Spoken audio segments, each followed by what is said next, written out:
Hi there, welcome to Floating in Dreams. Today's video is going to be my Q&A based off the giveaway that I ran in August.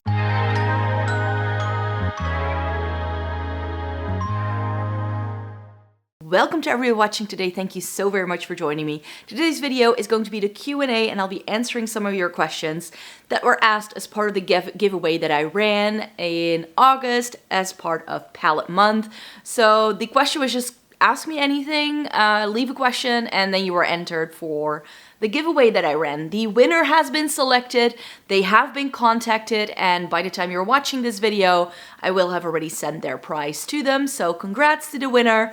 And today I'm just going to be answering your questions. If you're new here, if you've never seen one of my videos, then hi, my name is Maaike. I live in the Netherlands. I have fair skin with a cool to neutral undertone, which just means I feel very differently about makeup. And I've got quite a lot of questions about how I feel about makeup that I would like to answer for you today. I have been reviewing makeup for more than a decade. I love talking about eyeshadow palettes, accessories, and getting the use out of my makeup. So if that's something you're interested in, then please consider subscribing. I would love to have you here. Let's get to this Q&A. So first things first, I'm filming this super late in the day because I've just been to work and I just didn't have the energy to film over the weekend. I was like, it's beautiful weather. I'll have enough daylight to be filming at the end of a work day. So if I look a little sweaty and the makeup is very worn in at this point because it's been on my face for 9+ hours, then that's just what we're dealing with. So I have selected quite a bunch of questions that were asked as part of my giveaway, as I already mentioned. There were over 150 entries, and I cannot possibly try to answer all of those questions, but there were quite a few people who were asking questions that pretty much boil down to the same thing. So I've grouped some of them into categories, and I'll be answering those questions because I feel like by answering one question, I would also be answering the next one. So I just have a little overview of here, and I'm just going to be tackling these categories as we go along. So I do apologize if your question isn't answered, but I got quite a lot of questions about like very particular recommendations and like for like actual products and or like to create certain looks, and of course I cannot do that in a Q&A.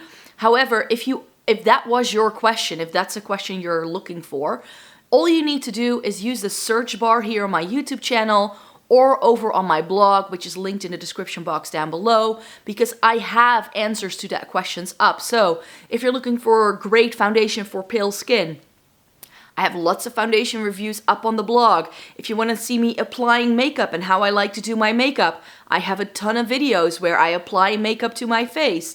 I try to do a full face makeup look every single month. So you can find these things, and if you want to know what techniques I like to use, all you need to do is just enter a couple of search terms into the search bar, or if you just go to Google, enter whatever it is you're looking for with the name of my channel, and then it actually will pop up if I have created that content already. And a lot of the questions were also already about things that I know I have planned content-wise. So a lot of people want to know about my favorite drugstore stuff or like my top 3 favorite foundations. And guess what we're doing later in September? Top 3 in every category is sort of like this series I'm doing this month. So there are going to be 4 videos where I'm going to be talking about my top 3 favorites in terms of base, cheeks, lips, and eyes. So if you were looking for those recommendations, then I definitely will have that up by the end of the month, so I hope you'd like to stay tuned for that. So first things first, the first category of questions I need to tackle are questions about me, because a lot of people wanted to know whether YouTube was the only thing I'm doing and what the background is of my YouTube channel and what my background is. So let me tackle that sort of category first. Some of you may already know this if you've been here before, but we've had a lot of new people joining us, so I'm glad to be answering these questions again. Am I a full-time YouTuber? No, I'm not. I just mentioned that I just got home from work and I work in higher education as a teacher. I've been teaching for most of my career, ever since I've graduated really, and my main job has always been teaching English. But in December last year, I changed jobs to try and not teach as much English. And I am actually currently teaching English at this job again as well. So I've mainly worked always as an English teacher. However, yes, my students, because they are a little bit older, like they're not kids, they're 17, 18 years and up.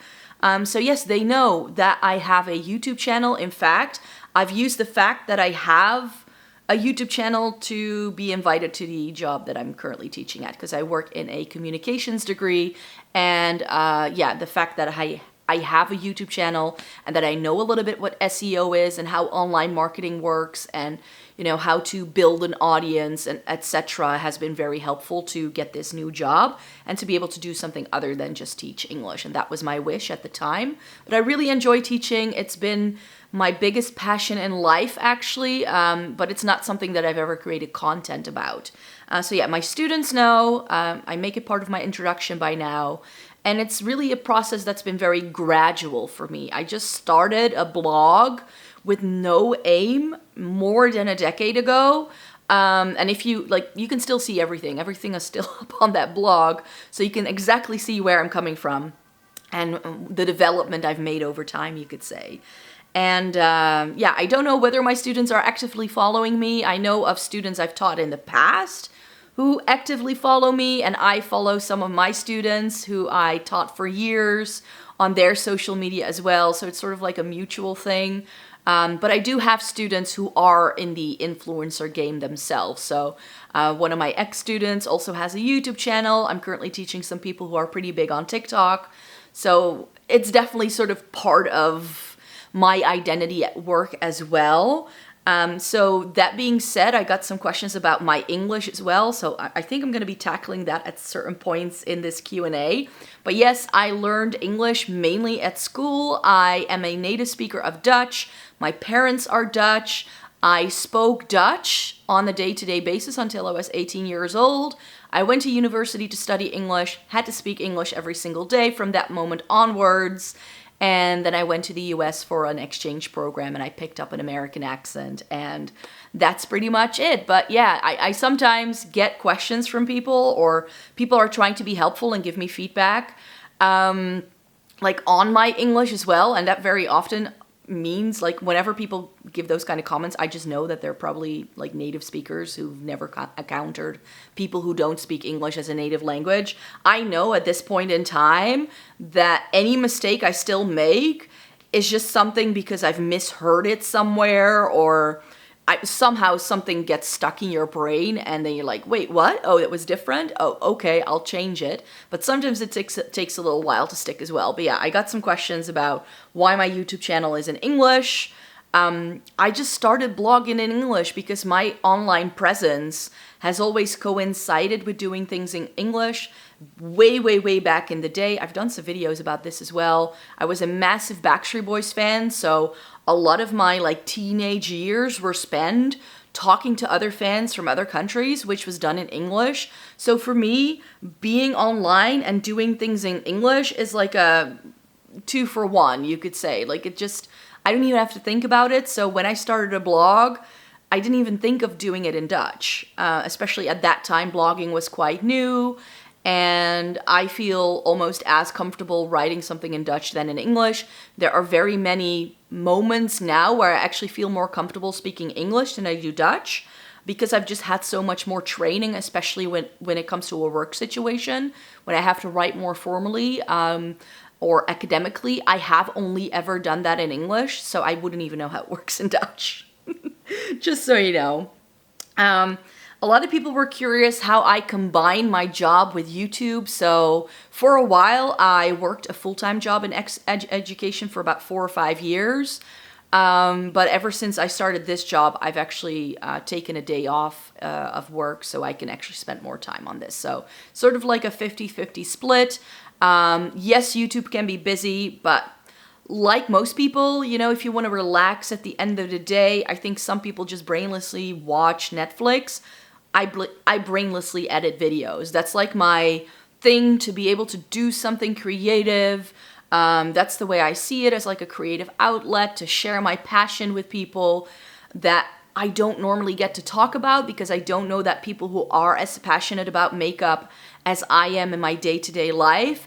And this way I get to share my love for makeup with people who feel the same way. And that's always been part of like my online thing anyways, like finding people like my mutuals on topics that I cannot share things with in real life, if that makes sense. So for me, it doesn't feel like a job. It's just something I do for fun.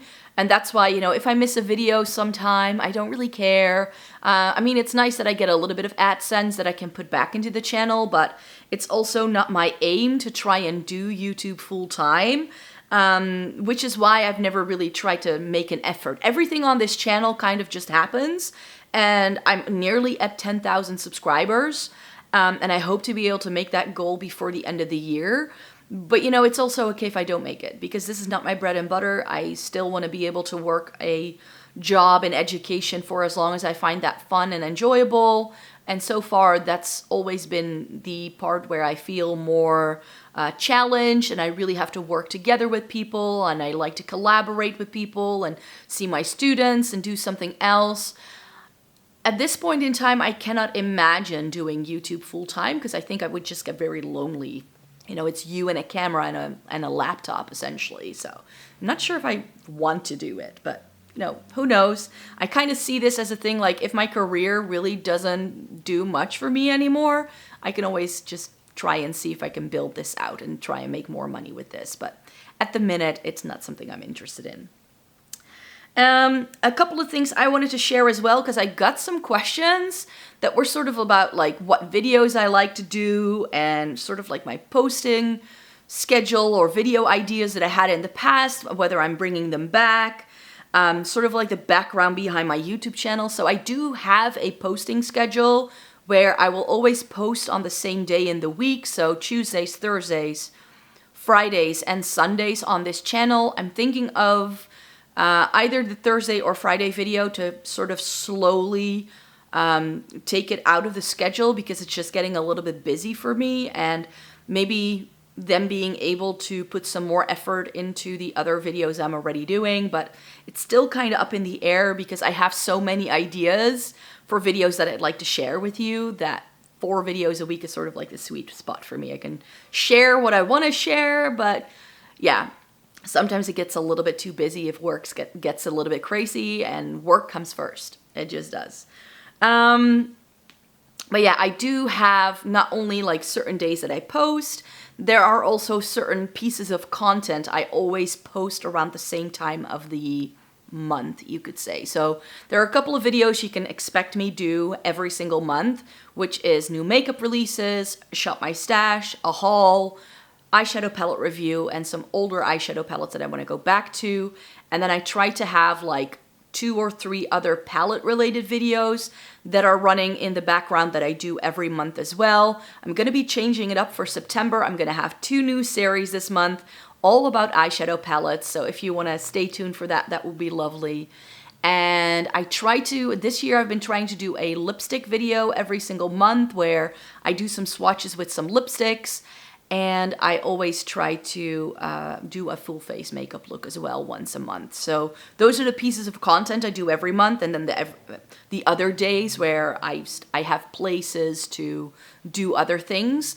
And what I'm trying to do this year is to have like a themed week where all of the videos that go live that week have the same topic. So I did a full week of K-beauty in July. I'm doing the top 3 in every category this month. I think I want to do a drugstore week before the end of the year. So those are some things I'm sort of playing with. So yeah, sometimes it perhaps feels a little bit random because I don't do the same thing every single week, but it does come back every single month. But that way I keep it fresh for myself.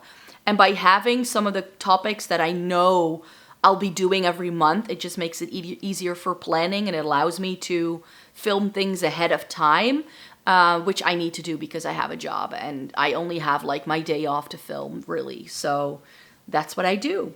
So I did a video last year, which was part of the giveaway then, to rate people's eyeshadow collections that they sent in to me. So I asked my subscribers, please, if you want to enter the giveaway, send me a picture of your eyeshadow palette collection. And then I did a video showing off everybody else's collection. And that was a lot of fun to do, but it also took a lot of time to put together. Plus, a lot of the picture quality just wasn't great. But I wanted to do something with that idea of, having that interaction with my audience. So I tried to put it into a video that I was doing up until the summertime, called my custom singles eyeshadow palette. So before the summer, I would build a custom singles palette every single month, and I asked you guys to send me your inspiration pictures and sort of like your color stories that you would want me to recreate. And that was a lot of fun, but that video just didn't get a lot of views. So even though that idea is really cool, it didn't really work. So I'm gonna have to figure out whether I can do something else with this in any way, shape, or form. But then I do need people to send me, you know, high quality pictures of their makeup collections and not things that are too dark, or I got a lot of pictures that didn't fit in a portrait YouTube video that I had, you know, it was just, the format was just really, really off, and it just meant I couldn't make the video the way I'd wanted to. So I really had to do something about that as I was showing it, because if my video quality isn't high enough, YouTube will not promote the video.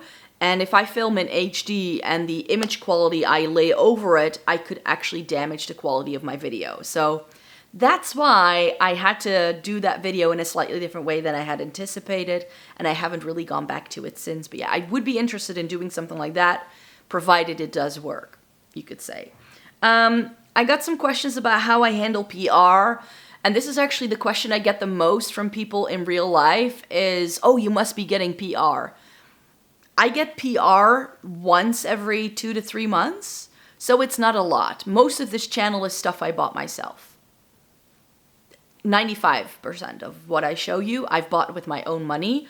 That being said, if you watch the ads that run on my videos, I make a little bit of AdSense and I use that money to put it back into the channel. So I can see roughly towards the end of the month how much AdSense will be coming in about a month, and then I use that budget to make the makeup purchases that I would like to make for that period of time. So I also use it to buy like a new equipment to improve my channel. Last year I bought a microphone, but it's mainly AdSense that's keeping this channel running, not PR.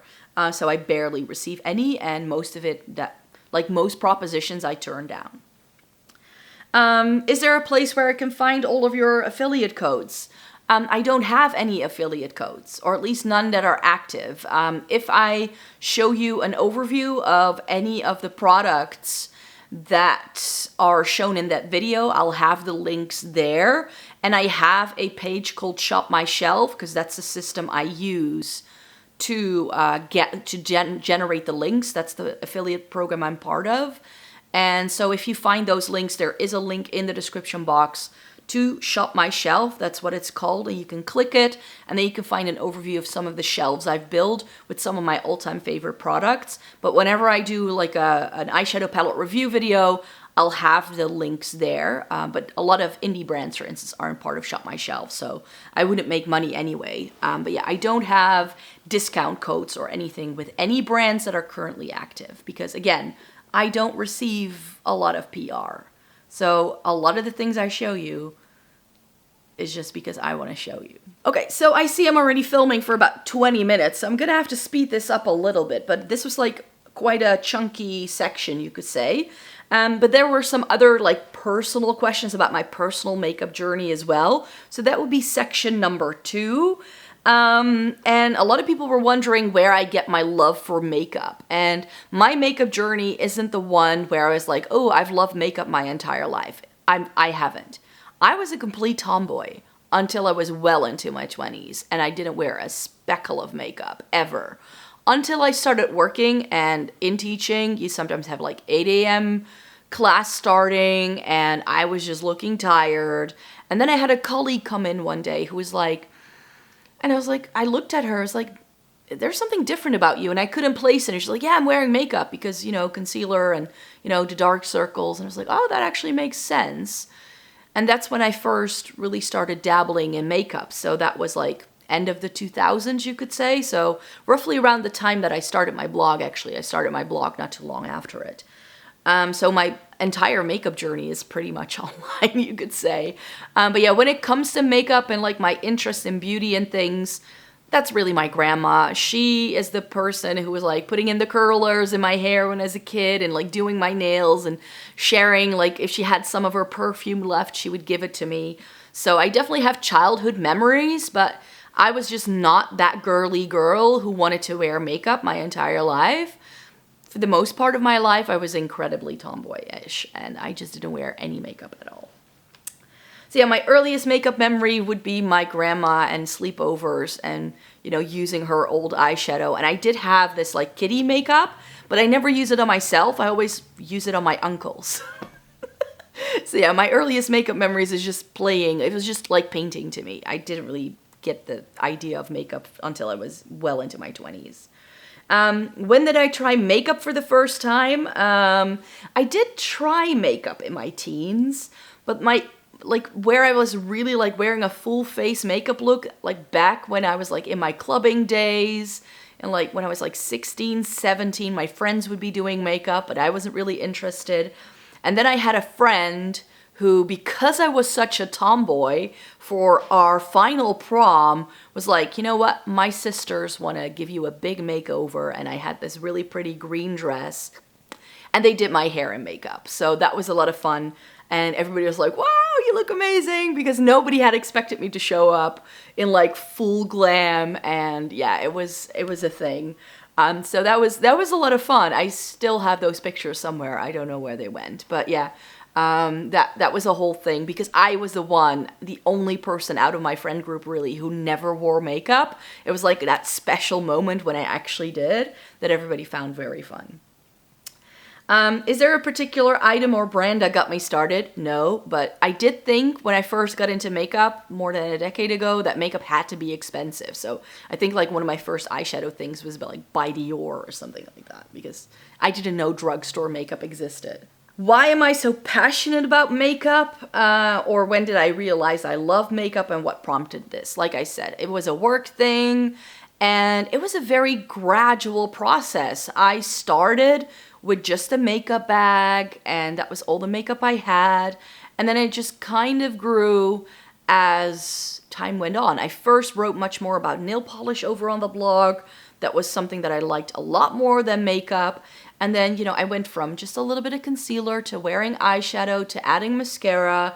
And then I wanted to wear blush, but then I also wanted to wear, you know, it was like this step-by-step process. I think I've been wearing foundation for only the past 7 years.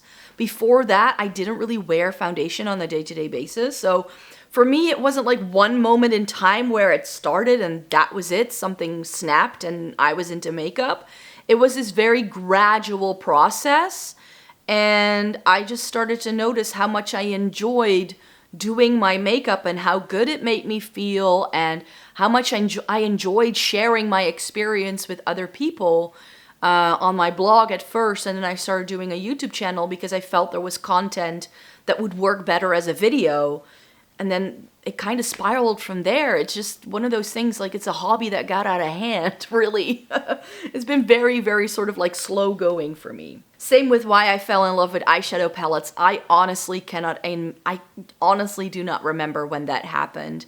I think my journey with eyeshadow palettes kind of coincides with the rise of the popularity of eyeshadow palettes that we saw when the Urban Decay Naked 1 launched, because I remember when I really, like 2008, 2009, when I first went to beauty counters, eyeshadow palettes just weren't the thing. I had a whole host of NYX little single shadows that I used as trios because palettes just weren't the thing. It just wasn't. So it's, again, not something that happened overnight. What do I like to talk about in my day-to-day life? As I mentioned, I teach. A lot of my friends are into the same kind of music that I'm into.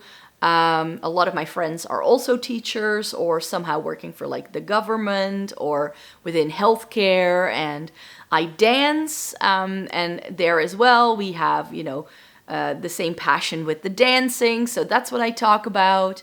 So yeah, and for instance, with like my parents and like family we also talk a lot about the books we like and the TV series we like. So those are some of the things we talk about most. And how did I learn to do my makeup?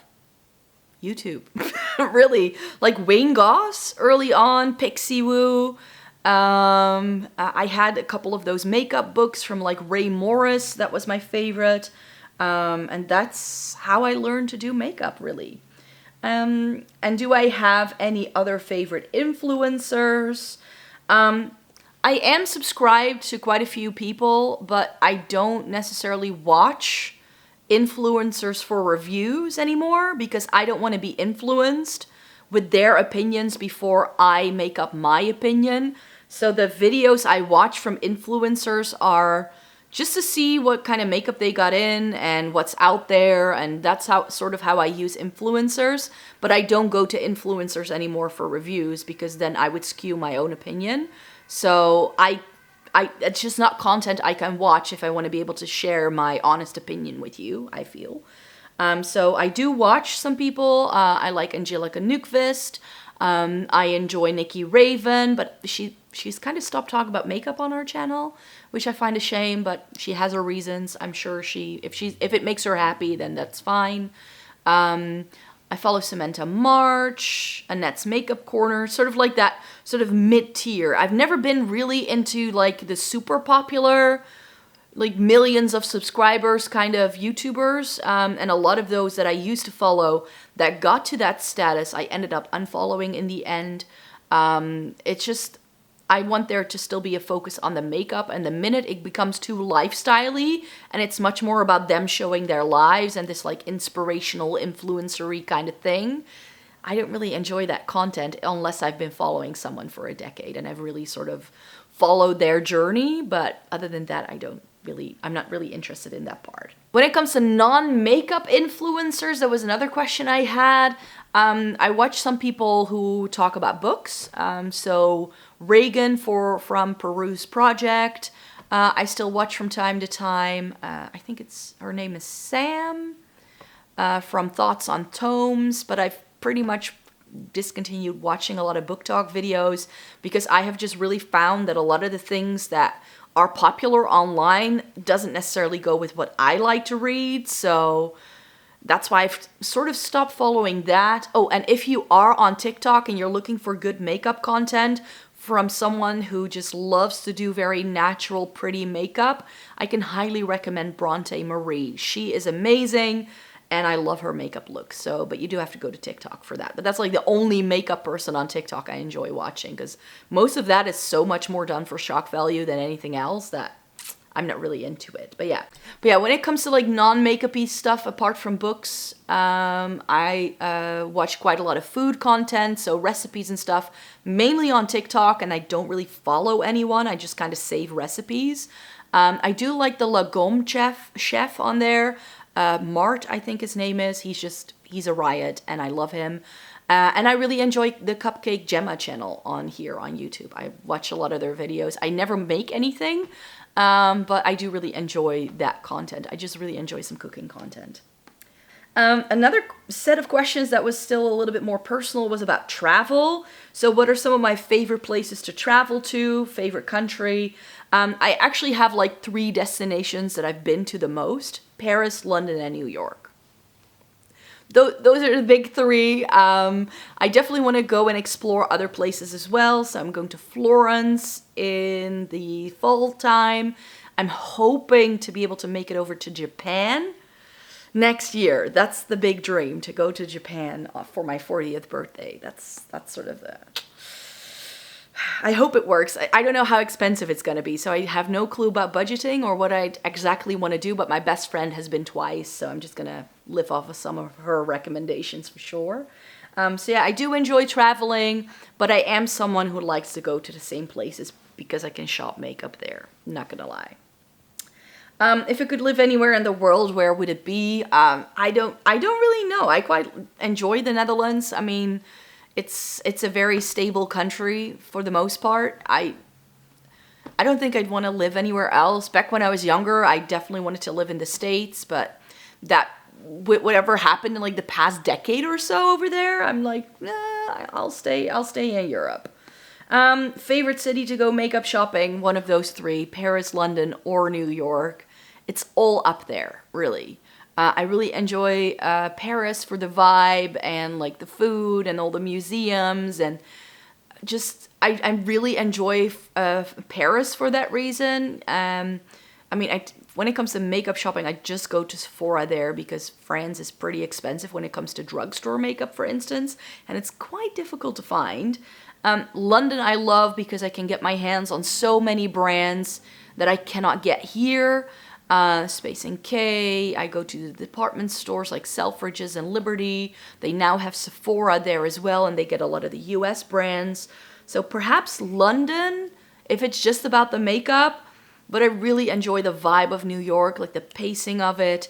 New York stole my heart when I was 18 years old, and I haven't looked back since. So New York is the third party there for a good reason.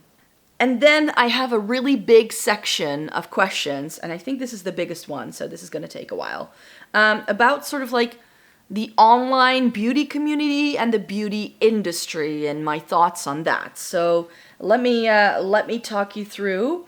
So one of the first questions I got is if I think whether YouTube is dying or if I've noticed a change in the beauty industry / community.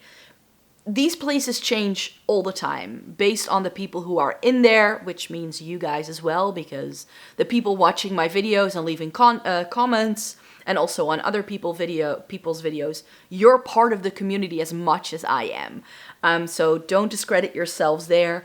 I don't think YouTube is dying. I just think that if you haven't found your niche yet on YouTube, that it can be harder to grow and create a new, fresh audience because so much has already been done on YouTube, and younger generations definitely prefer TikTok and like other forms of social media. So I think that YouTube isn't dying. It's just that I think that YouTube has become a very particular thing. And if that thing no longer works for you, then I think you might see that, views are down or you're losing subscribers or whatever.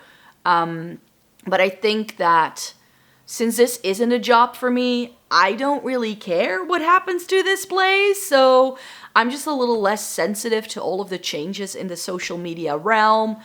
As a result, I can see my numbers going up every single month. I know exactly what things will score and do well by now because I have been doing it for quite some time. If I were to do more new makeup releases, more Shop My Stashes, more eyeshadow palette collections, more Essence and Catrice reviews, like if I were to review every single limited edition collection that Essence and Catrice do, I'm sure that I could have built this audience even faster and bigger. But I've never been interested in that. So that's why I've never really done that. So I think that, YouTube can be dying in some places compared to the growth of TikTok, for instance. But I don't think that as long as people are watching my videos and people are still commenting, and I'm getting so much positive feedback from so many of you, and that's what keeps this channel going. So I think YouTube isn't dying as long as there are people here. And I have found my people, I feel, and we're vibing, and that's what we're going to continue focusing on, and that's my focus. I don't really focus on, like, the beauty community at large at all. Is there anything I miss about old beauty YouTube? I don't miss the drama, even though that meant that a lot of people were flocking to YouTube to watch, but it meant that we only the bigger creators were getting those views. And I'm like, do we really need that? And I just think that the drama that was around in like the 2016, 2017, 2018 era, I'm just glad we're sort of past that. And there's always going to be people looking for drama in every single corner. But the whole thing with the drama channels and who said this and the apology videos, I'm just so glad we're over that because it had nothing to do with the makeup. And I already mentioned, I'm here for the makeup. I'm here for the beauty lovers, the reviews, the just having fun. And I don't need the drama, I really don't. Where do I want the beauty community to go? I think we're in a pretty good spot at the minute. Like I said, I'm just not really into a lot of the creators that drive YouTube. I don't watch them, so I don't know what they have going on. I tend to focus on smaller creators. Like I only follow a handful of people that are over 500K or 100K even. Most of the people I watch are people who I feel are honest and genuine. I'm all of a sudden thinking of some other people again. Erica Conger I follow and I watch a lot of her videos. Sorry, sweetheart, I don't always comment on them, but I do watch every single thing you do. Glitter Fallout, Linda, I love her. I love her spunk. She feels like a soul sister to me whenever I watch her channel. But there is also creators where I only ever watch their eyeshadow palette declutter, or when they do a makeup reorganization, or when they do a PR haul. Like, I follow so many people for so many different reasons. So yeah, where do I want the beauty community to go? As long as we keep talking about the makeup, I'm gonna be happy. Are there any makeup trends that I do not want to see come back? The block brows, you know, that whole dip brow kind of. I don't like that look. I really don't. So I just don't really think it does anything for anyone. Unless, of course, your natural brows are heavier and blockier. But if you try to draw it on, it's always going to look silly, I feel. Because you're just going to make yourself look so severe. And I see all the makeup trends. Even though I don't adhere to them necessarily, all of my students adhere to them to a T. I've seen, in the past 15 years that I've been teaching, I've seen all the trends. Both fashion, makeup, hair. It's all been there. Are there any makeup trends I predict? I just don't love trends. I just I don't like trends when it comes to fashion. I don't like trends when it comes to makeup. I like trying to stay as true as possible to what makes me feel good. And if that happens to be trendy at that time, I definitely find this works for me when it comes to fashion. That's when I'll buy clothes. But at the minute, there is so little that I find interesting enough that I haven't really bought anything fashion-wise all summer. Whereas 2 years ago, I was buying stuff all the time because it was like, oh, I like this. But I keep things in my wardrobe for a decade, so I know I'll get my wear out of it. So I kind of pick from the trends that are around that I feel suit me and that go with my personal aesthetic, rather than trying to go along with the trends. I mean, we're all influenced by it in some way, shape, or form. But I don't really do trends, and I don't really do makeup trends. So we could go back to thicker brows again next week, and I don't care. We could go and have very overly drawn black eyeliner lips with super nude in the inner corner, or in the inside of the mouth again, like we did at the end of the 90s. And I would still not go for it because I know it doesn't suit me. So I don't care about trends. If I see something I like, I'll play with it and work with it, and that's it. I'm just not really into making those things work for me. I want a trend to work for me. I'm not going to work for the trend. Does that make sense? Oh, is there anything that I think was just a money grab? I think pretty much any influencer collab and IP collab is a money grab. Let me explain. If you've seen any of my new makeup releases, you know this about me, that I'm not into the IP stuff, and I'm not into creator collabs or influencer collabs at all. I have a few, but they really have to appeal to me. I have never bought anything just to support a creator. And I know that a lot of people do. Oh, I'm keeping this in my collection because I want to support the creator. You're supporting the brand. Maybe the creator, they make some money off of it as well, of course. But I just think that most of those things are done to try and make as much money as possible. So anything that is created that is, limited edition for only a certain reason, a movie that's coming out, or an influencer that's hot and happening at that moment in time, I consider it a money grab. And that's actually one of the reasons why I'm hardly ever interested in any of the collabs. I'm trying to be very selective about it. If I were to start a brand, what products would I sell? And do I want to start a brand? Yes and no. I don't think, if I'd ever start my own company, it would be something like this, like online creation, something to do with language, maybe teaching, something like that. That would be part of it, but I don't think I want to start a makeup brand, ever. I think, when it comes to that, you pretty much need to have some sort of level of chemistry knowledge, and I don't. So I don't see it in the cards for me. I would never have the money to get started to begin with.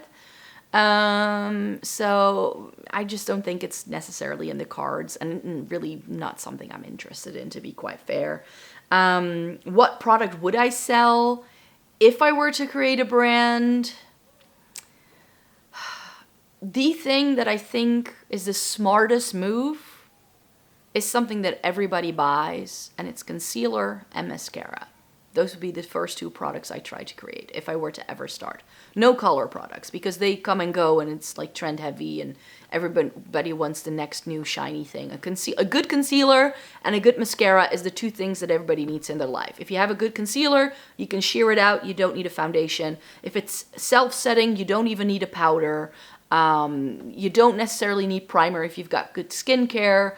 I think that those two things are going to make the biggest difference for most people. It can be gender, it can go across all genders. I think those are the two things I would launch, because I think it would be the most helpful to most people. I think it would be the most helpful to most people. It's getting late in the day. I'm starting to lose my words. How do I feel about buying makeup secondhand? I've only ever gotten or bought makeup from people I know. So I either have been in touch with them for a while online and I kind of have a feel for who they are, or they are people I know in person. Very early on in my blogging days, I bought some things off of someone I knew. And that's also who I share my used makeup with. I don't sell it on like Macari, Depop, that sort of thing, Vinted. Because I don't want my used makeup to end up with someone who doesn't know me and who doesn't know how I live my life, really. So buying secondhand makeup, getting makeup secondhand, I think can be okay. But I don't think that it's the thing. Like, don't use eBay, marketplaces, those guys. I would not do that at all. So yeah, unless you know the person, like truly know the person, I wouldn't even consider it. If price didn't matter, would I only ever still go for high-end products, or would I still be reviewing drugstore products? 100% drugstore products. Because I feel it is so much more rewarding as a reviewer to find the gems in the drugstore and rave about them. You guys know, if you've been here, you know I love that Essence Shimmering Taupe Luminous Eye Tint, that liquid shadow they came out with this spring. It's available in the US as well for all of the US viewers. I love that thing. I like it better than my Lisa Eldridge one. And it was €3. So for me, I feel that products that I have very little expectations for, to then blow me away, is so much better than paying a lot for a product and then go like, yeah, that's okay. Oh, it works. But, for how expensive it was, you want to expect it to work. So I'm quicker to be disappointed with something that was higher price than when something is from the drugstore. So I would still forever still review drugstore products. I would never, ever take it out of my system, because that's part of my makeup journey. I thought makeup had to be expensive for it to be good, until I found beauty YouTube and beauty blogs and was like, oh wait, Essence and Catrice are doing a real thing here. Okay, I need to start checking them out. And then reviewing Essence and Catrice stuff became part of the identity of this channel. So no, I'm not very likely going to be stopping drugstore makeup reviews on this channel anytime soon. And this was another fun question. If I had the money, if money weren't an issue, would there be a brand that I would buy the entire line from? And the first brand that popped into my head was Urban Decay. Urban Decay, my first true makeup love. That's how I consider them by now. Like, Urban Decay is the only brand where I've really gone out of my way to try and get product. I have told this story a couple of times, but the Vice 3 palette that is in my makeup collection, that was a journey, because it had sold out everywhere, and the only place I could still get it, the US official website. but they didn't ship to Europe. But I had a trip planned to the US and I was gonna meet up a friend. So I ordered the palette, had it shipped to her house. She drove it across 4 states. When she met me in New York, gave it to me, and that was at the start of my trip. So I trucked that palette for a good 3 weeks to, again, 5 different states all across the Northern Americas. And then I flew it back home. There's mileage in that palette, and that's for that one reason I could never ever get rid of it. So Urban Decay, I've just held that that brand so near and dear to my heart. I would buy all of their eyeliners, all of their lip liners, all of those sparkly moon dust things, every eyeshadow palette that they have in store. They do great lipsticks, they do great foundations. I've loved so many of their concealers. I think if there is a brand that does everything concerning a full face makeup look, not all of the products are perfect for me or right up my street. They still need to do blushes again. Come on, Urban Decay, we need blushes. But yeah, Urban Decay, that would be the brand I would buy everything from if I had the money. If that was ever a thing coming through. And these questions I thought were interesting as well in terms of like the grander scheme of things. And someone actually left a comment the other day as well, like, when is enough enough? Or do I ever get makeup fatigue? Or is there a reason why I never get tired of makeup? I do. I get tired of makeup. And I do think enough is enough a lot of the times, which is why my channel is the way it is. Why we're not only reviewing new eyeshadow palettes, but why I also have a video series where I go back to my older palettes, actively use them, and then talk to you about how I feel about them now that I'm using them again, sometimes so many years later, or after reorganizing the color stories. I have just found that I get so much more joy from makeup if I'm not trying to join the rat race of new too much all the time. However, I do like to try new things, try new formulas, different color stories, and of course there are products I try because I'm on YouTube, because I have a blog, and because I want to show you certain things as well. Like the new Kaleidos collection, the Alma Viva. Do I need it? No. But I know people are gonna want to know, is it truly cool toned? So I'm gonna take one for the team and I'm going to get those palettes at least. So yes, I do experience makeup fatigue and sometimes thinking like, why am I doing this? Why do I have so much makeup? I want to throw it all away right now and just keep the one makeup bag I can use for the rest of my life. But then I sit down to do like an eyeshadow palette video, or I'm just playing with something that's gorgeous. I bought these new MUA palettes in London that were £3.99 at the drugstore, and they blew me away in a swatch. And then I'm like, yes, yes, yes. And then I get that spark again, and it makes me happy, and then I see the sparkle. Or, for instance, what I love doing is swatching all of my Lisa Eldridge lipsticks from time to time and see all the colors and just being inspired. And then, you know, I'm wearing this dress today, and I wore a bit of a purpley lipstick with it, and then the look just comes together in the morning, and then I'm all happy again. So I always manage to sort of like pick myself back up. And whenever I feel that some of the content I'm creating is contributing to that fatigued feeling, or, oh, I'm doing the same thing again, if I'm getting tired of it, I skip it, scratch it, I come up with a new topic to talk about. And that's why I'm only doing new makeup releases once a month, because if I try to keep up with everything that's out there like some people are, and doing 45 minute videos every single week, on every single makeup release that's out there, that's when I would get fatigued. So I definitely have a couple of things in place to try and prevent that, and to try and limit myself in terms of what I want to do. And in a similar vein, I think this question ties into this quite nicely. What do I think of bigger makeup collections? I am someone with a bigger makeup collection. But I do think there is a big makeup collection, and then there is a big makeup collection. Just like I have way too many clothes and way too many shoes, I mean, I've had the same shoe size since I was 12. Not that I have shoes that go back that far, but I have shoes that I've had for 15 years. There are items in my closet, also fast fashion things, that have been with me since before I moved to this house over 6 years ago.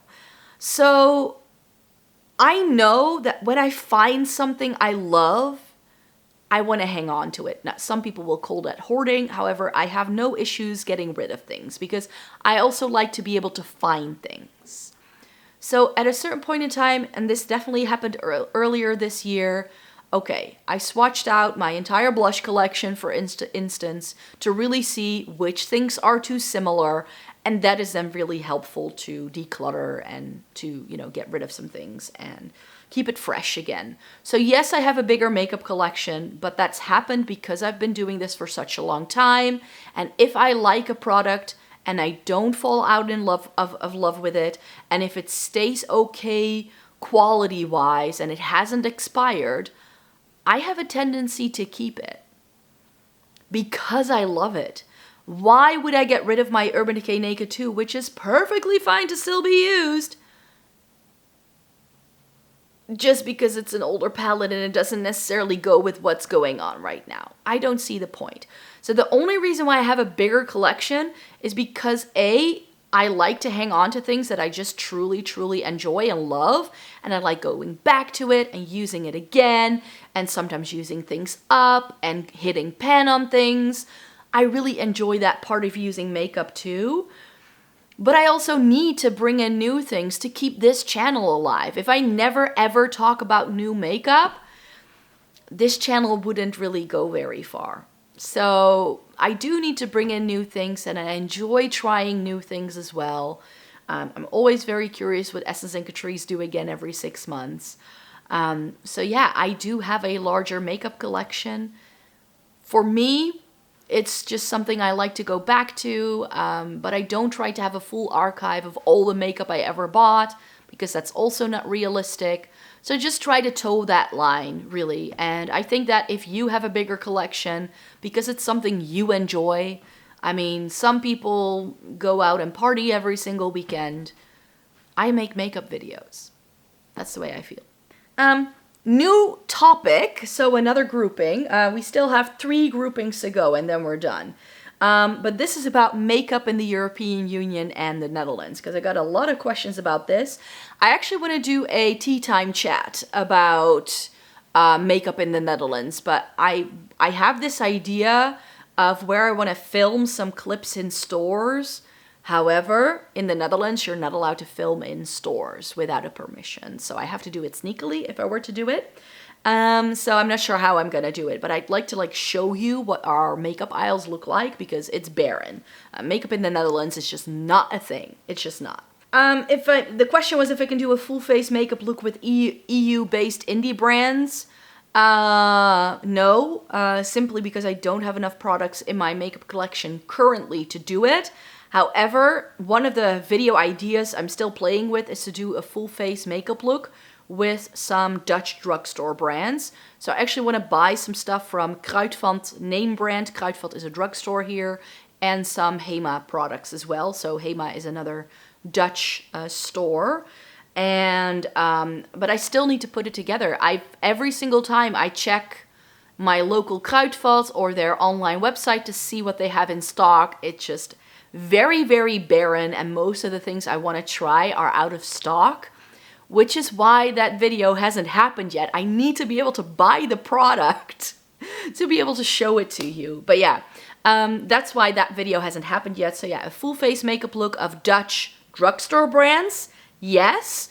EU-based indie brands, no, because they pretty much only do eyeshadow, and very few of them actually do anything that's a complexion product, save for like Glam Shop or something. I don't always want to try every brand, or like if it's just not interesting to me. Like Glam Shop, I'd love to try them, but all of their foundations have an olive undertone, so it's not gonna suit me. I just know. I could try it, but I'll look green in the video. My favorite place to shop makeup, so I'm interpreting this question as like a store that I like to shop makeup for, rather than like a city or a physical place to go to. I have several, and this is also one of the reasons why I'm always like, I kind of don't understand why people would shop through affiliate links, because I just have my places that I like to shop at and I just wait until they do a sale. I don't think I've ever used an affiliate code.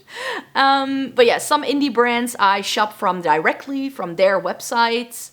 Also, if they're based in the US, I just pay the shipping and handling fees. I just cough it up.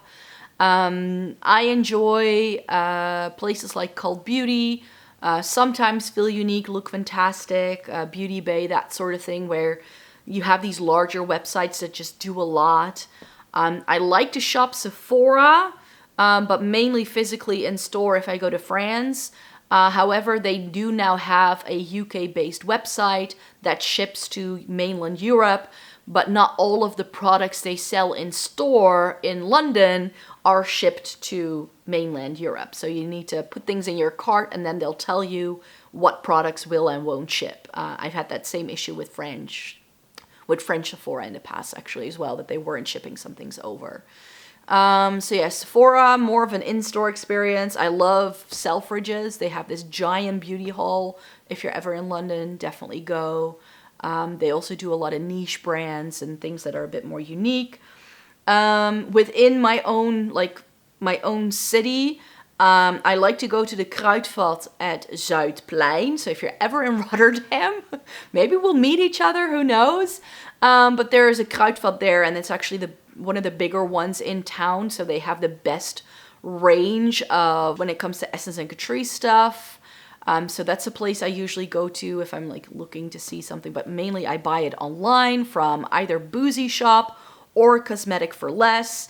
And also Notino and Lico are some European-based websites that I like to use for buying some European drugstore brands, for instance. There's another question here about like EU-based websites that are in English. And some of these actually do ship internationally. Boozy Shop has an English option and they ship worldwide.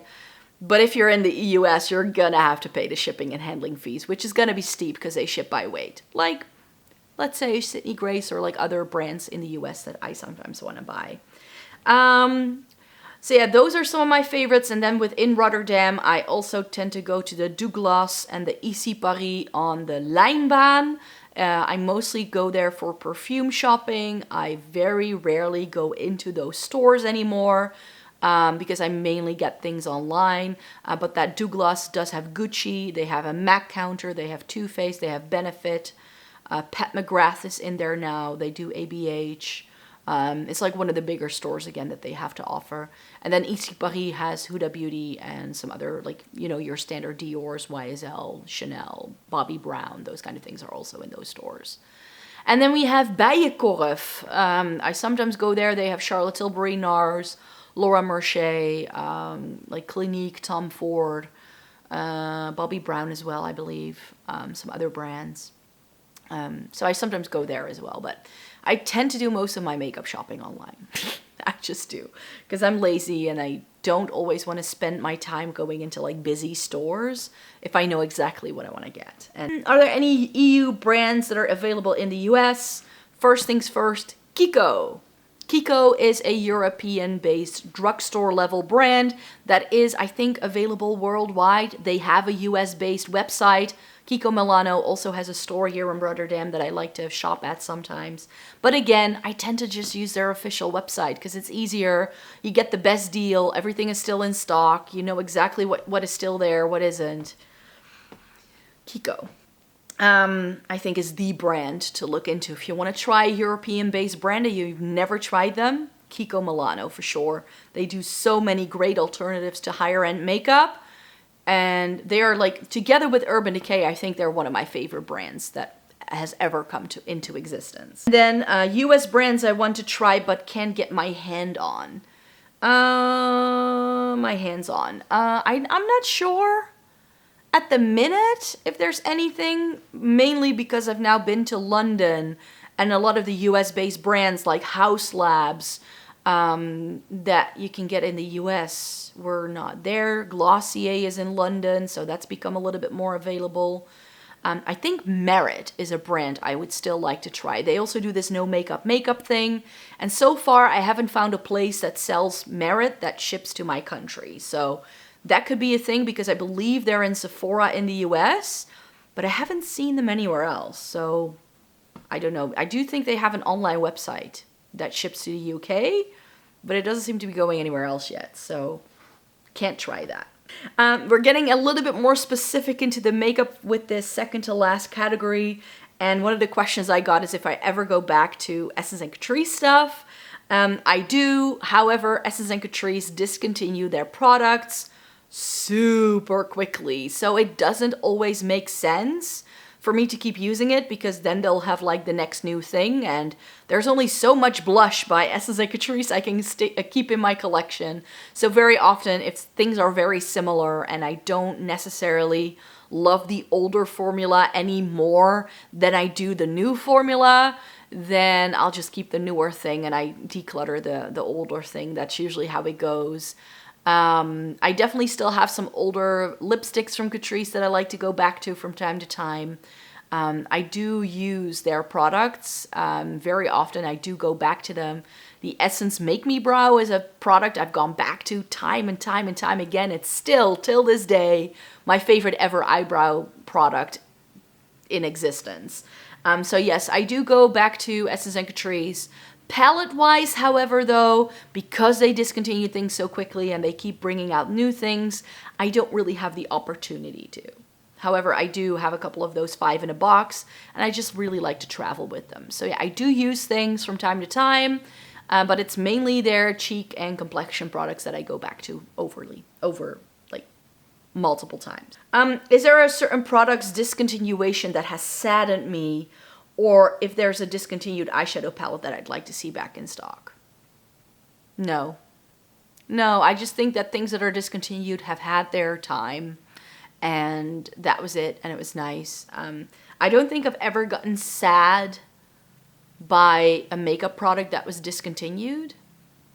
Like, I've never felt that going like, oh, my favorite foundation has been discontinued, because I have 50 other foundations that I love equally.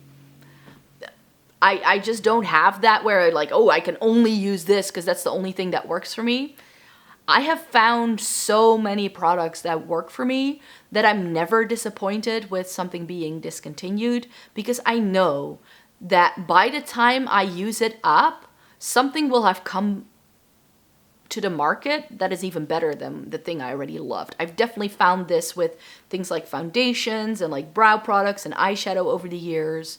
It's why I don't buy backups, because I know that by the time I get through something or I stop loving it, there's going to be something else on the market with a better updated formula that I'll like equally as well. Are there any discontinued brands that I miss? No, not really. Maybe Becca, but there aren't really any brands that I truly miss that I'm like, oh, I wish these were here again. I just don't feel that passionate about any brand, really. Like, I'm still a bit bummed out by the fact that Urban Decay is no longer sold here. And some people will tell me, oh, but it's still available in Spain. I'm like, yeah, but Spain isn't exactly around the corner, you know? So even online, it's gotten pretty difficult to find all of the Urban Decay stuff, and especially the newer releases are just not really available anywhere like super duper easily. So yeah, it's one of those things where I'm like, yeah, I wish they would be available in store here again. But same with the discontinued makeup products. It's run its course. I mean, it's fine. I'm just not that emotionally attached to any brand, really. I'm just I'm really not that passionate about brands. I'm just much more passionate about the single product. And then I'm like, oh, I have it. Doesn't really matter. Is there a discovery that you did that truly made a change in your makeup? And I thought this was a great question. The product that was true game changer for me, eyeshadow primer. When way back in the day, eyeshadow primer just wasn't a thing. It just didn't exist. So everybody's walking around with creased eyeshadow the entire time. And then we got eyeshadow primers, and I remember thinking, I need this. Urban Decay Primer Potion and the Too Faced Shadow Insurance. Those are some of the first makeup orders I ever placed online just to get those. Just to get those products. Because I wanted to try them and see which one I like better, and eyeshadow primer has been the thing. If there's a single product I cannot leave out of a makeup look, it's an eyeshadow primer if I'm wearing shadow. Do I feel the quality of makeup has changed over time? Yes and no. It's definitely changed, but not always for the better, I feel. I do think that in terms of like foundations and concealers, we have gotten so many more easy to wear formulas that don't look cakey, that work with a lot of different skin types, you know, hold all of that. So I definitely feel within the complexion range that quality has definitely gone up over time. But in terms of color products, I feel it's very sort of wishy-washy what brands have to offer. And in terms of quality and what is deemed good quality makeup, I feel it's definitely been influenced by influencers, by social media, and especially a couple of years ago when Instagram was like the thing, that it was far more about what looked good in a picture than whether something looked good in your day-to-day life. And I definitely feel that this was the case with eyeshadow, and I definitely feel that, like if I go back to some of the questions I answered about the beauty community, that the way makeup was done, this like full beat, full glam, the whole Kim K inspired kind of makeup, also meant that people wanted things from especially eyeshadow that I just felt was very unrealistic, and brands like Urban Decay got dragged through the mud for having bad quality eyeshadow because it wasn't sparkly enough, because it didn't show up with one swipe, and it wasn't impressive if you put it in a reel or a quick video. Whereas I don't feel that makeup should only look good on camera. I want my makeup to look nice when I'm living my day-to-day life, and I've always felt that the Urban Decay eyeshadow formula is one of the best ones on the planet, exactly for that reason. So that's why I think that not all changes made in terms of quality are better. While I like a really nice metallic high shine shimmer, I don't want my entire palette to be that. And when I have that, I still want it to be blendable, and I want to be able to pick it up with a brush. Those very flaky, almost oily feeling shadows that you get from some indie brands, as beautiful as they look on the lid, I just know that those shadows are going to expire so quickly because they are so heavy with the oil binder that is in there. It's probably going to bleed everywhere at some point. I just don't think that that's going to be high quality makeup. But at a certain point in time, as Instagram and YouTube and TikTok became far more important, it was far more important in terms of quality and what was deemed good quality by a lot of people talking about makeup, just based on how it looked and whether something would go on with one swipe, rather than something was buildable and easy to use and you can pretty much put it on blindly. And I'm looking for the latter, which is why I've been loving K-Beauty so much, because I can just whack it on, it looks great every time, no fail, and I have a look. And that's what I want, because I do my makeup in the morning when I get ready for work. Till this day, it's no longer a 5 a.m. or a 6 a.m. wake-up call.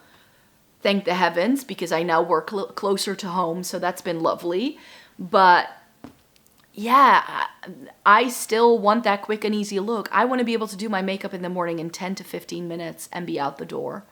I don't have time to sit there and blend for hours. I just don't, which is why the very pigmented, very foily eyeshadow that we saw really being hyped and that a lot of people love from indie brands, they're just not my favorites. I like a good pigmented shadow for sure, but I just need them to be able to also be buildable and easy to work with. And I find that that didn't really always go hand in hand.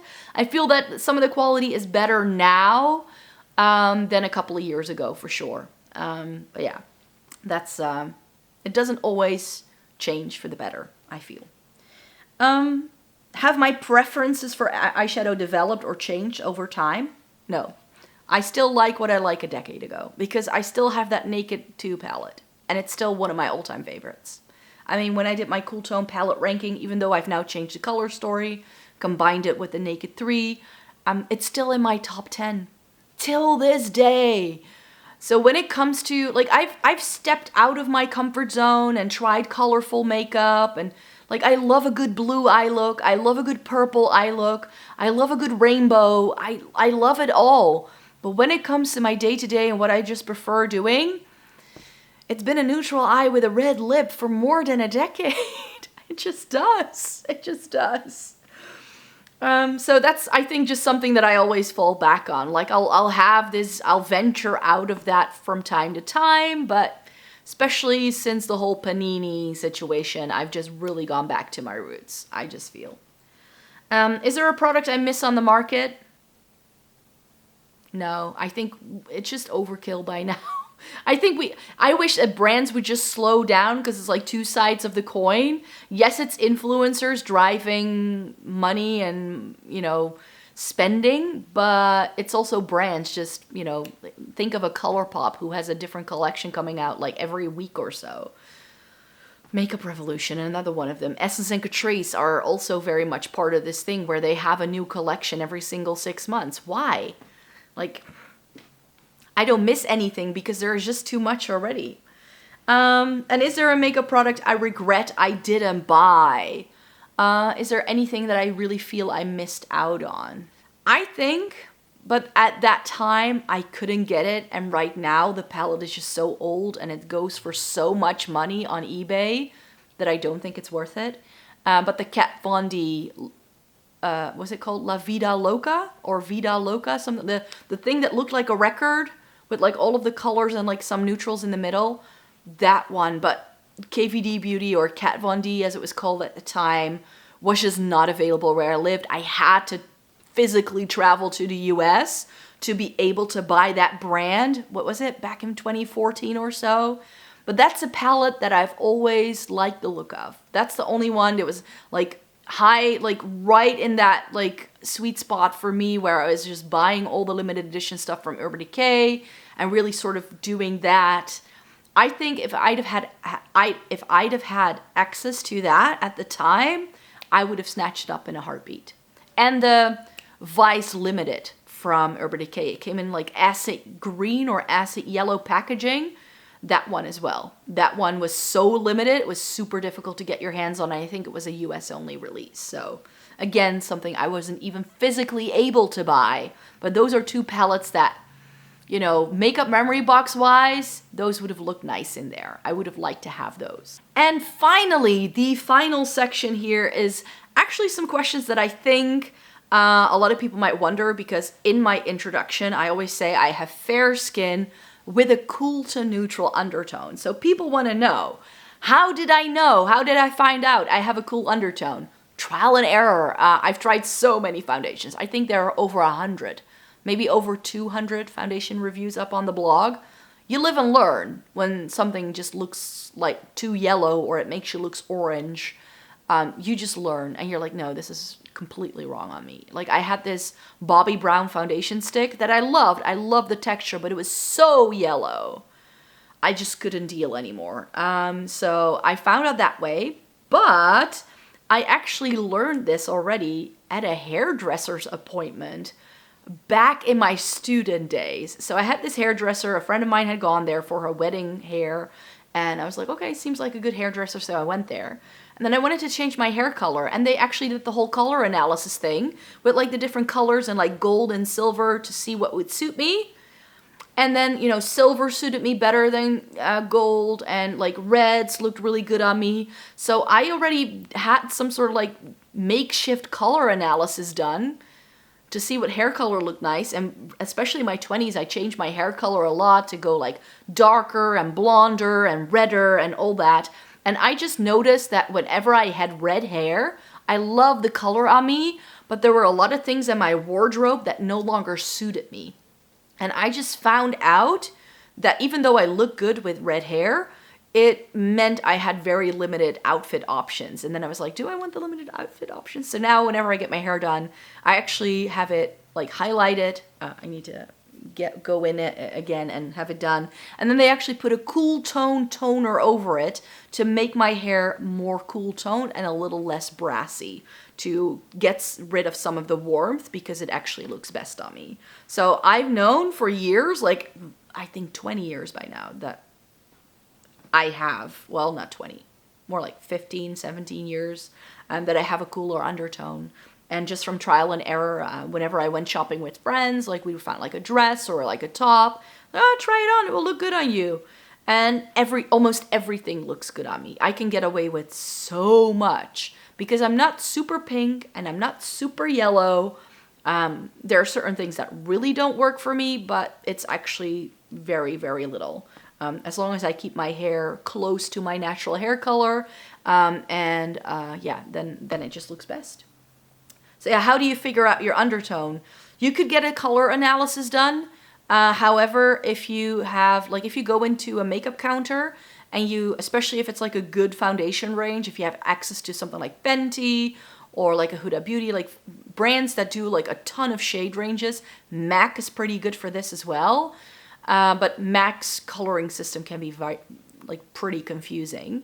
And just swatch and see what blends away into your skin tone. Does the foundation look pink when you put it on and it blends away into your skin then you'll probably have a pink undertone. If you take a yellow foundation and it disappears against your skin, you'll probably have a yellow undertone. And you can always look at your veins. Mine are very deep, so you can't really see, but my veins look blue, which is the way to tell that you have a pink undertone. If they look more green, you have a yellow undertone. If you look better in gold jewelry, you probably have a warm undertone. If you look better in silver jewelry, you'll probably have a cooler undertone. Like I said, I've just figured out by trial and error that I prefer cool tones on myself, but I'm actually more like neutral actually, so I can get away with a lot. So yeah, how do you choose makeup that suits your undertone? Swatch, blend things out, because very often if you swatch something full on with your fingers, it's not going to show the color the way it shows up to your cheeks or, you know, your face. Also because your face has like angles and like, you know, if I smile, I have these like nice little round cheeks. So that's why I don't put my blush here. Some people like putting their blush pretty high, but if I do it, it just looks very strange if I put it all the way up here because my cheek is not there. My cheek is like right here. So that's where I put the blush. But yeah, so undertone wise, the best way to check for foundation is to check here along your jawline to see what blends into your neck. And very often for me that goes wrong in store because if I don't wear any makeup, my T-zone is very red.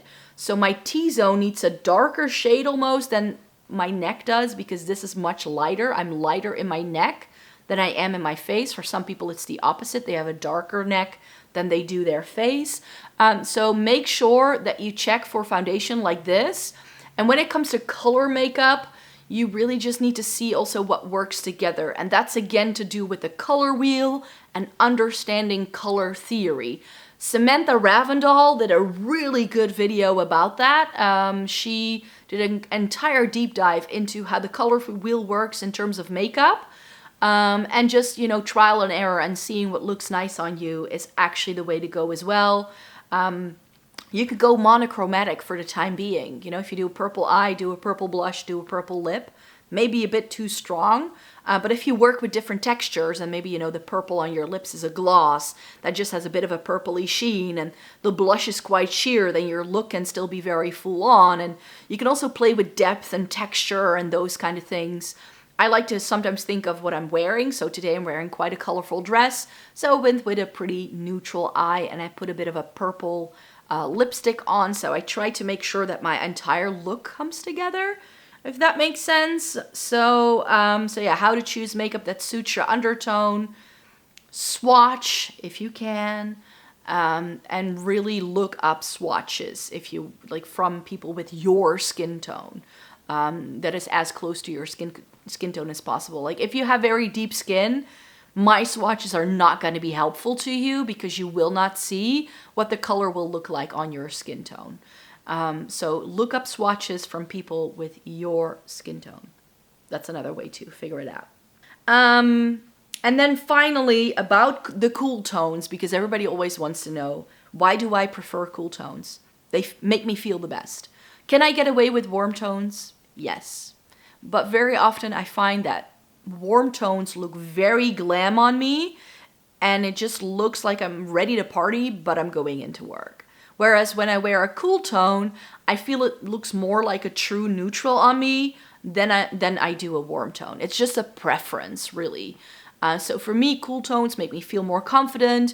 I still feel like it's like very wearable for work. It doesn't look overly done. It doesn't look like I'm trying too hard, yet I'm still wearing something.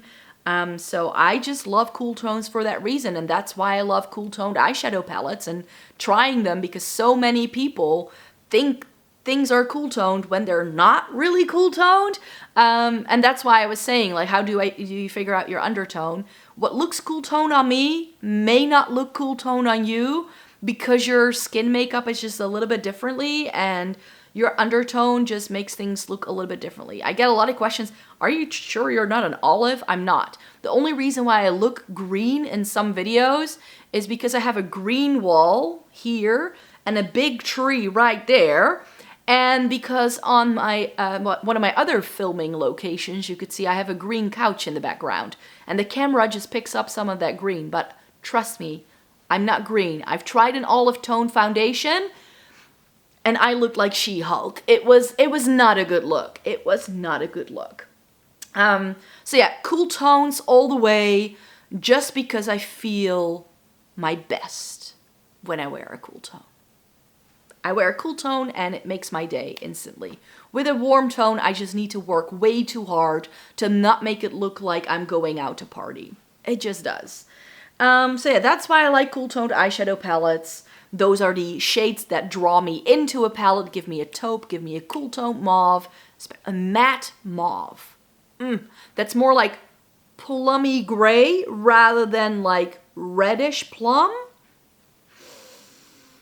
Yes, yes. If it's got blues, something like what's in my dress today, like forest greens, navies, teals. If it has that with a good shimmer formula and a little bit of texture, I'm just here for it. That's what draws me in. But yeah, the taupe always catches my eye. If you've seen my eyeshadow palette collection video, you know, because I always end up swatching the taupe, and I don't do it on purpose. It's just when I look at a palette and I think, oh, what shade should I swatch? It's the taupe all the time, because it's just my favorite shade ever. I did an entire video about my favorite taupe shades, if you want to see that. And then when did I realize I love palettes, and how many palettes do I have? I decided to put all of the names of my palettes into a Google sheet for you guys. I have 314 eyeshadow palettes currently that were also in my eyeshadow palette collection video, and that included palettes that are in my makeup memory box, so that I no longer use, and palettes that I keep around for videos, so that I don't necessarily use either, but because of YouTube, I keep them around. So I think there were like 50 or so palettes that fall into that category, so about 250-ish that I try to use actively, or that I'm reviewing, or, you know, that I have for use, which I know is a lot. And when did I realize I love palettes? Again, I think I already kind of answered this question, so we're coming full circle. There wasn't one moment in time where I was like, I really love eyeshadow palettes. It was just that I noticed that when I talk about palettes, it's a topic I just can't get enough of. I mean, there's a reason why I do eyeshadow palette month every single year, because all the time, if I have to come up with video ideas to chat about with you guys, it's the first thing that pops into my head is something about eyeshadow. It just happens. I don't know how I do it. It's not lipsticks. It's not foundations for me. I love reviewing foundations over on the blog. But eyeshadow palettes, it's just the thing that whenever I make a video about it, it just makes me happy. It just does. And I think a lot of people watching this are enjoying watching when I talk about eyeshadow palettes and how passionate I am about them. So yeah, I think that's pretty much it. It was a long one because I've been filming for, I think, about an hour and a half. So I need to go and have dinner because I need to go to work again tomorrow. So I want to call it early night, you could say. So yeah, thank you so very much for joining me today. Thumbs up the video if you enjoyed it. I hope that this Q&A answered some of your most important questions. I'm sorry if I didn't answer yours. Like I mentioned, I had over 150 responses, so it was a lot of questions. But I hope that you enjoyed this very long chatty video and that you now know a little bit more about me. So thanks for being here. Subscribe to the channel if you want to see more by me. I have a lot more content coming your way, so definitely stay tuned for all of that goodness. And then I hope to see you in my next video. Bye-bye!